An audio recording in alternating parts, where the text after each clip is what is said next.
Core TV News presents a platform with presence in over 30 states of the Federation. Be sure to be had. For live coverage of events, we have the capacity to deliver from anywhere in Nigeria and beyond. Contact us now on 0803-471-8550 or 0803-724-9733, 014-533-407. Our 24-hour news station.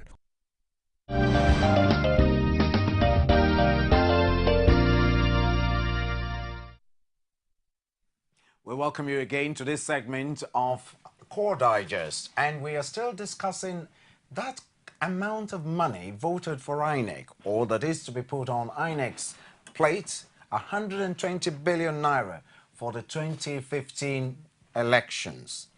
Is that money enough? Not enough? Or more than enough? That is the question we're asking. In this segment, we've been joined by Otumba Olabode Oseni, who is a media consultant and also a public analyst, to look at this issue of how much is enough to get an election right in our nation. Because if we can get it right, the amount of money spent may just not be a question of, was it enough? Was it not enough? Just getting it right. Gentlemen, you're welcome again. Thank you very much for having me. Yes, let's start with you, Mr. Olabode. Do you think the 120 billion naira is enough, or not enough, or more than enough for the forthcoming 2015 general elections? Thank you very much again for having me. But before I go into that, I want to use this unique and golden opportunity to make an emotional appeal on your studio. And also, I want to say also to your listeners all over the world that I'll be going to other television stations also to make the same appeal. I have seen a couple of things that need to be attended to. And that is the killings that is going on the, is it Sherry, Ibadan Road or whatever? Oh, the Lagos-Ibadan Expressway? Yes, every day. That needs to stop. We need to do something about it. We're talking about billions of naira that's going to go to INEC, that are probably going to be filtered to different things that are not going to be related to election. For Christ's sake, let us start talking about how can we help the millions of people using those roads every day. And they are being killed hourly, daily, and monthly, and so on. It could be anybody of us. Your vehicle could get stopped here, and then you have the reason to cross to the other side, and it could be me, it could be anybody. So I'm using because this of opportunity. No bridges in those areas, I'm using this opportunity. I'm also using your medium to please let us reach out to people, and I'm willing to work freely for this initiative. That people need to be protected, whatever the reasons, whether they are wanted there or not. Somehow, some of them are workers paying their taxes, some of them are traders contributing to the kitty of this country. So the question. Now let me go to your question. 120 billion is a frightening amount of money. It's a large amount of money. And all we need to ask ourselves is, how well are we going to use this money? At the end of the day, probably all what we need is probably half of it. But because of the antecedents, because of the type of the way we do business in this country, everything is inflated. There are elections in other countries. How many of us? How many are the legitimate registered voters that we need so much amount of money for? And you know what? It escalates every time. Next week could be, if the money is not properly given in time, they might say they need another 20 billion. The main point I'm trying to make is this.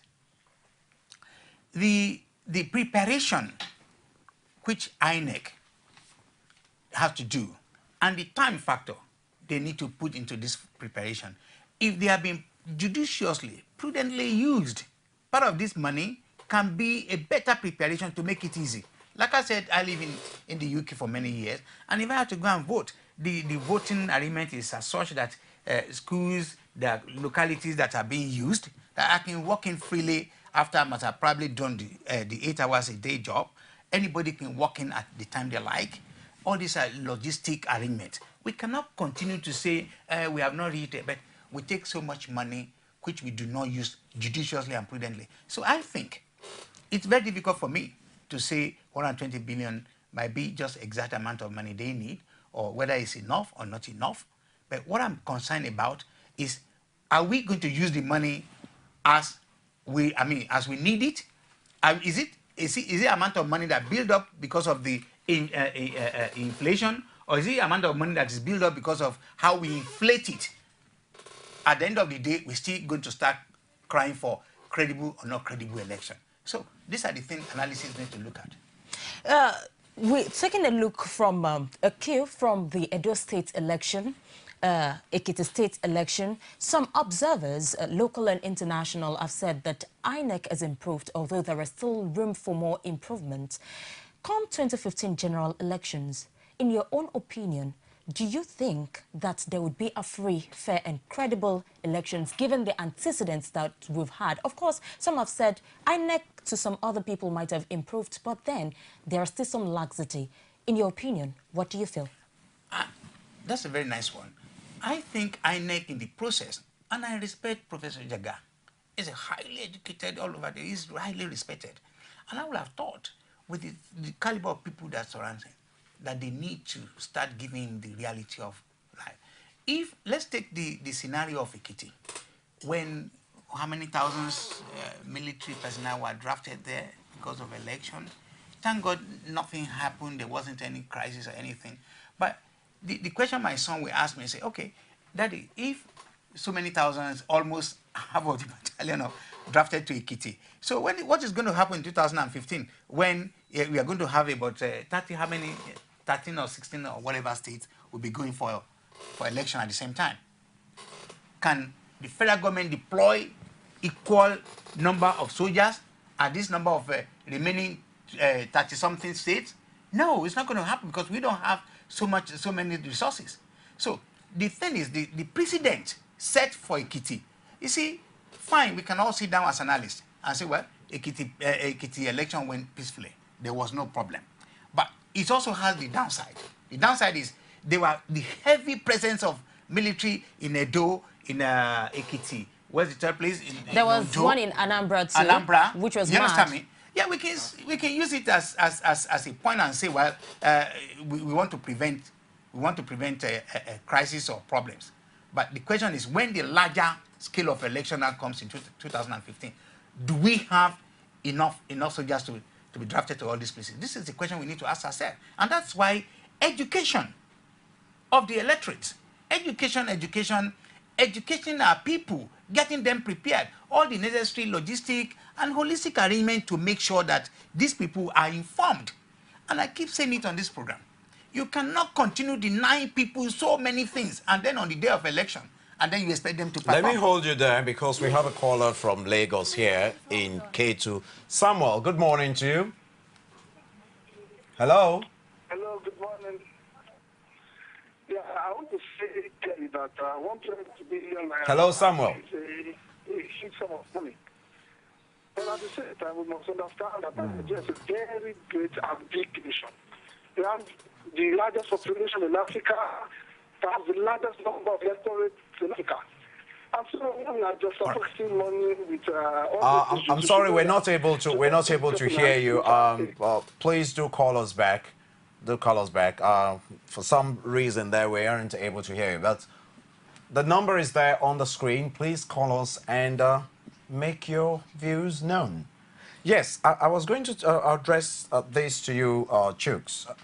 When Jega came on at the commission at INEC, he made it clear that it was not going to be business as usual, and all the staff, and including all those he is bringing in, will have to break away from what used to be from what it is now.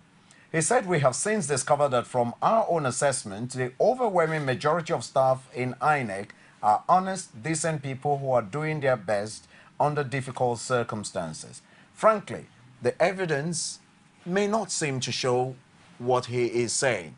Has INEC improved consistently from the time Jega came in? And is that likely to be that sort of improvement as we saw in Ekiti towards 2015? I don't think so. I don't think so. I do not think so. that comment that you ascribed to him was made to describe the situation before he came in. But Yes, from Maurice Ewell's, the transition from Maurice Ewell. Absolutely. The demonic influence of the environment at that time was unprecedented. But since he's been there, we have new challenges. And one of the challenges that we have right now with Jega is the adherence to the rule of law. The basic tenets of democracy. You know, in my opening remark, I told you that it looks like this democracy is becoming a burden to us. But the greatest setback that we have is that even though Jega came with a laudable integrity, what we have currently is something that you and I need to worry about. And worry about it in the sense that we need to ask ourselves, the current political crisis that we have, what gave rise to it? I will explain to you what gave rise to it. Within the PDP itself, they needed to have primary. In fact, it started with former President Olusegun Obasanjo. Intermittently, they have to rejig their own constitution. And the question you usually ask is, why is it that every time there's need for primaries, that's when you call your friends within the party to go and reconstitute your constitution? With this current president, it happened. When he was going to contest election, they amended their constitution. That's the proper word to use. And you had people within the party who were disgruntled. And statements like, if you win this election, we're going to make this country ungovernable for you. Indeed. That's what we're dealing with today. So it's very important the way we treat one another. If democracy or football, the game of football has its rules, follow it. So when you, like Nigeria was defeated yesterday, you know, you don't cry foul. Do you understand what I'm saying? So democracy has its rule. Now, what am I saying? There were political parties that were deregistered not long ago. Yes. Some of them went to court. Yes. They secured a judgment. I know, when I talk to journalists about it, some of them are not even aware. They got a judgment asking INEC, like telling INEC they do not have any constitutional right To do so. to do so. And INEC had 3 months within which to go to a higher court to challenge that verdict.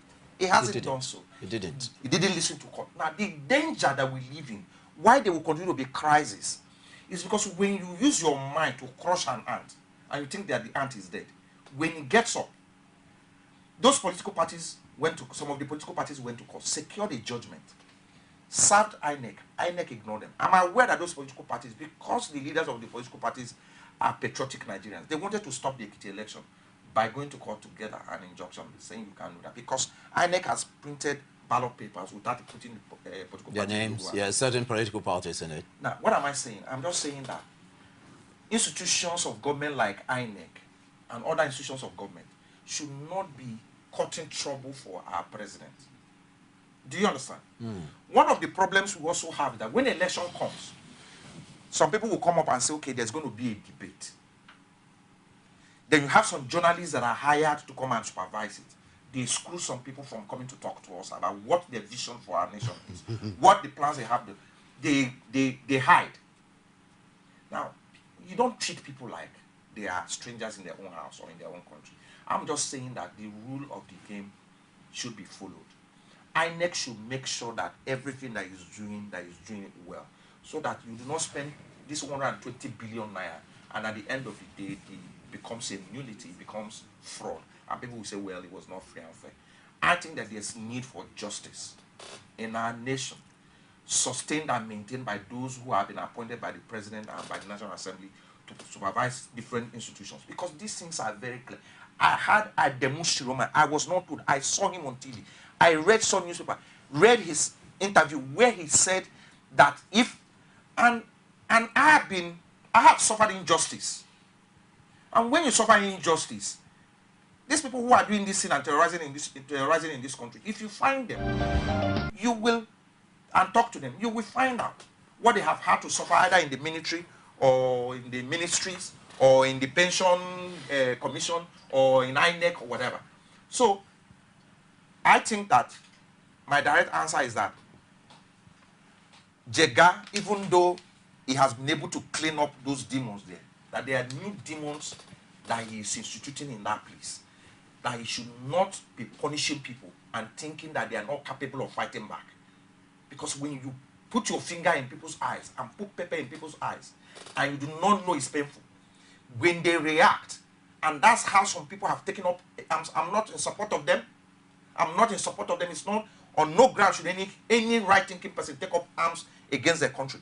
But you need to find out why people do it. There must be a reason why they do it.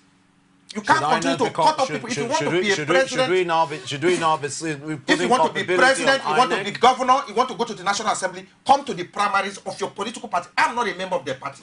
But it's within the political parties that these problems are coming from. We have political problems. Me and you, we don't. Let me hold you again because we have Samuel our caller from on there. K2. Samuel, good morning. Hello? Hello, do we have Samuel? Yeah, my point is to fight for INEC. I'm not saying that the 120 billion they want to is good or bad because of the hold them accountable. The other money they collected for the election 7.7, they didn't come back. Everybody check their check it, their accountability. For all we know, just be given to them on paper and then some politicians at the back door will be using them to run them. But how are we going to go about this issue of accountability? Nigeria is big, no doubt. You must know that. But you must show that there is a right that is that prevent this weather and is due to documentation. Probably which is newspapers, I think not much to collect how we spend it, and I just know, okay, this is the point. It's just about the money, it's about Nigeria doing institutions. They said that money we should not so that, okay, the money was well spent. Thank you very much. Thank you. Thank you very much, Samuel. Obviously, Samuel is not in support of the 120 billion naira. We could not hear you very clearly, but then we thank you so much for your contribution. You mentioned education of the voters, enlightenment programs for the voters. The last time during the Ekiti election, it was said that the electorates were not properly educated, and INEC said it is not its sole responsibility to educate the voters, the electorates, that political parties should. But what do you think? Should that be left for the political parties, given the kind of education political parties will give to the electorate? Yeah, thank you very much. And that is also the point I was trying to make, that it is the electoral process is not only a process where the governing body, I mean the body like INEC, has to carry 100% on their own. It's also part of the duties of the political parties to educate regularly. If you look at example of political parties in Europe, say for example in the UK, where you have the three main political parties like Labour, Conservatives, and Lib Dem, they have regular meetings, either on the regional, either on the local government level, local levels, at different levels. They educate. They are in constant contact with their members, and their members also subscribe to maintain the party. They do a lot of things to make sure that the party members are fully aware, they are conscious, they know exactly what we are talking about. Governance. Let's hold you a little. Pastor Mike calling from Kogi State. Good morning. Good morning. Hello, Pastor Mike. Please, are you hearing me? Yeah, we can hear you. Hello? Yes, are you hearing me? Yeah.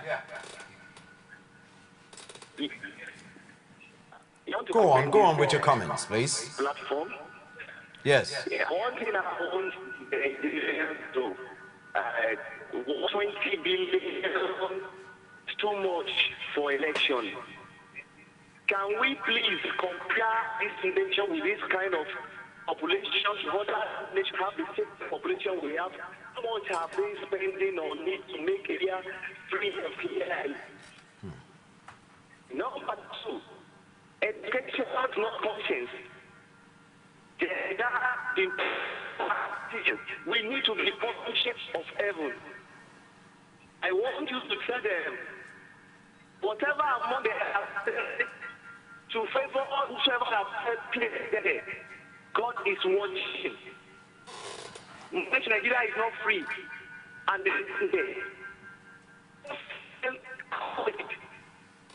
my people, Nigeria is at the verge of collapsing. Let us learn from other nations. You push a vote, you watch. Thank you. Thank you very much, indeed. Pastor Thank you Mike. indeed. And please, if you must call us, endeavor to turn down the volume on your TV set so that we don't have this interference. You were saying something. Yeah. What I was trying to say here, the electoral process is not only a job for INEC. It's a job for everybody. You and I need to educate ourselves. We need to be aware of what we need to do. And let me now go back to the main core issue today, 120 billion. You see, connected to that calculation, somebody like me will want to ask Professor Jega, how did you arrive at this figure? Please, can you break it down for me?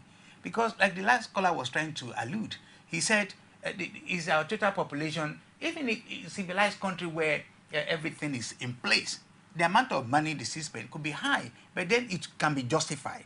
Here we have a situation that we have unconcluded census in this country. We need to know how many really regular, and if the amount of money is not spent, are we going to get a refund back to the kitty or the federal government? All these are little issues that we agree to let go, and that is not helpful for democracy. And also, in the process of allowing this to go on, the people who are into governance, if we are really honest with governing this country, governing the people, providing the services the people need, we have to start to understand that this system is too expensive. It's too expensive because in the process, the amount of neglect that is going on in this country, and I keep saying it, the amount of neglect that is going to this country and the amount of money that is being poured and being used for things that are not relevant to the people. Yes, election is very important because you and I have this civic duty to cast our vote once in every 4 years. But thereafter, what happens? Is it again the issue of stomach infrastructure with a bag of rice, and then we will not continue to eat another 3.5 whatever years? So the issue is we need also use this opportunity to argue that this presidential system is becoming too expensive for us. With the other system that can be much closer to the people, like parliamentary system. We will so still this need amount, we need to ask the INEC people to show us how they are going to spend all this money. We are entitled to that. Irrespective of whatever system we advocate here, we will still need an INEC. Absolutely. Yeah, we would. We will still need an INEC. One is cheaper than the other. That's the point I'm trying to make. Well, in the parliamentary system, we do not need so much money to run it. I want to accept, but I don't necessarily have to agree. No, of course. I want to accept that it may be cheaper, but the school of thought, yeah. indeed, the attitude of the people, parliamentary or a presidential executive system, you come back again and still for another system. There will still and be we an have INEC. always sought for different systems. Indeed. Every time we are looking for different systems. We are not addressing the issue of who we are. We are not completely there as a people. We need to change the way we think about towards money, our attitude towards money. When somebody said that the election was, nobody is as educated as the Ekiti people. No matter how, when you go to Ekiti, you find old people at the backyard. There are always 100 and something people. I've visited that state severally. Yes. So when people tell me they are not educated, you want to tell me that people who are not educated. I saw that old man who came to vote.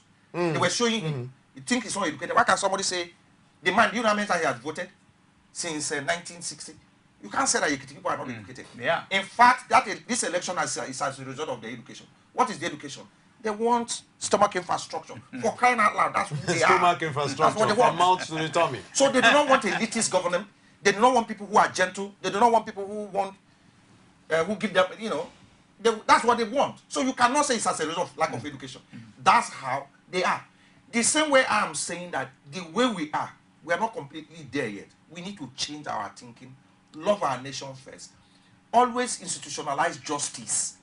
The crisis you have that is confronting us is as a result of injustice. When you skim people out of things that they rightfully own, you have a political party, we're a political party, want to do election, then you skim 3 of us, and so only you will be unopposed. I will get upset. So let the politics, that's why I said that we need to pay attention to politics. Because nothing is causing us more problem than politics and democracy. Democracy has its rules. there are few elements of democracy: political party politics, judiciary. When you have a judiciary and you do not have regard for it, there's no hope for that country. I say so. Because if a man is bringing billions of naira to come and invest in this country, and he knows that if his right is infringed in this country, he cannot go to court and get justice, he will not come here. Exactly. So you have a political party go to court to get an injunction or get a whatever, and INEC refuse to respect that whatever. What hope is there for you and I that if anything happened that I can go to court and get justice? So that kind of money, would you say in your contention that I don't know how the money 120 looks like. I don't know how the money looks like. Mr. Labode, Yes, I don't have an idea. Professor I never sit back Jega and- has said that there should be a regular amount of money given to INEC on a yearly basis. Instead of make it a cycle, instead of towards election, you pump so amount of money. Of course, this 120 billion naira is a proposal by the House Committee, the lower chamber, that is the amount that will be sufficient enough for INEC. While others have said, for years where we do not have election, if there is a fixed amount of money, then what will INEC be using that money for? The question here is, if this 120 billion is just the sufficient amount to carry out the 2015 elections, if granted now, because it is not granted yet, do you feel it is enough time with the amount of money to still achieve the proper elections we are expecting? Thank you very much. And I want to support what Shuk said, that the education of our people, and also we are not yet there, to have the belief that what is good for you and I as a Nigerian is to be good for everybody, other people. You understand me? We're not there. We can see the level we operate, the level we do business. Now, the issue of INEC with the amount of money legislature is proposing, again, we know very well that this figure, to a very great extent, must have been inflated. Let us be honest here. Let us say it once and for all. The problem here is, can Professor Jega, somebody who I have enormous respect for, can he sit down and break it down for Nigerians to let us see how the money is going to be spent? Probably it's going to have difficulties. Because at the end of the day, the amount of, the level, the money has been inflated. It will be going to be so difficult to justify that 120 billion. And I also said, it is true that even in civilized country where all the basic infrastructures are in place, you understand me, the education we are talking of is also in place. That there are still countries like, it may be like India, America, UK, where the cost of a general election can be a little bit high, but at least you get result for that. But won't there be excuses if there are irregularities in the forthcoming election that this amount given in the budget is actually 75 billion naira short? Because the House is crying loud that... Are you saying it's supposed to be more than 120? No. No. I mean, what INEC has presently is not up to its 45 billion naira. Yeah. I'm saying, won't there be excuse that they shouted at this time that that amount would not be enough, and eventually we have irregularities in the forthcoming election if 120 billion naira is not granted? It's not made available. Thank you. As much as I want to be optimistic here, I do not for 1 minute be pessimistic in my analysis. Again, you and I know the antecedent, the records are there, that at the end of the day, it's only that with a kitty, we had a free, well, let's put it free and fair, there was no crisis, there was no problem. That at least the only analysis left with us is the people said we voted for infrastructure, stomach infrastructure. Now, coming to your question, what is the guarantee that after 2015 there will not be issues? There will not be issues of we did not have enough money for Imo State. We did not have this and that. Again, until when we sit down and see that little amount of money can do a big job for all of us, but if we continue to believe that the more money we put together, the more money somebody could benefit from it is going to do something, we're not going to get any result like Choose rightly said. Indeed. I mean, with the time frame left for the election in 2015, we barely had just about 7 months to elections in 2015. And this amount of money being appropriated, or let us assume will be appropriated for INEC, would it guarantee success? I said already to you that money has never solved. It has never solved the What problem. money has actually done in some places that it actually destroyed things. Yeah. And you know, she was saying to. Would you say? He was saying to Otumba that Yeah. Otumba was saying that he respects INEC boss, that he should come and explain. He's not the one who proposes the house of that. So there's not that should account for. But by the way, money. You see this organization that you people are running here. You're running on budget and all that. You don't know what God has done for you. If somebody give you 200 million naira, you won't go crazy here. You will lose focus. You will buy cars. All this manage and arrangement and efficiency you are running now, you will not run it anymore. Money can be very destructive. That's number one. Number two, nobody has told you in that proposal. When you see that proposal, eventually download it. They have not told you that it guarantees whatever. Money does not guarantee anything. We just have wrong attitude towards money. Money, the reason God dispenses cash to us and puts, in fact, God commands us to ask Him for daily bread. He forbids us from asking for long-term bread. There's a reason for it.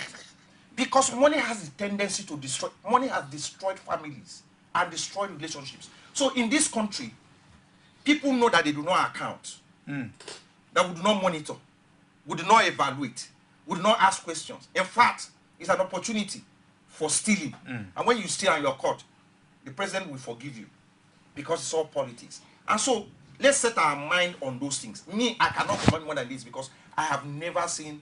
I've seen some millions, but I've never seen Udindi 100 million. So not to talk of billions. So let's get it fast. These are opportunities for some people to make money. They need money to contest election. They need to build houses. They need to. Some are going to try to be governors. Some are going to try to up the ante. So they need the money, and we have the money. Why don't you give it to them? Everybody needs money. Needs a pile. This is a very important. We're rounding off now. Otumba, you want to quickly react to that? Finally, please. Quickly. Well, if I want to use this opportunity again to re-emphasize my opening appeal.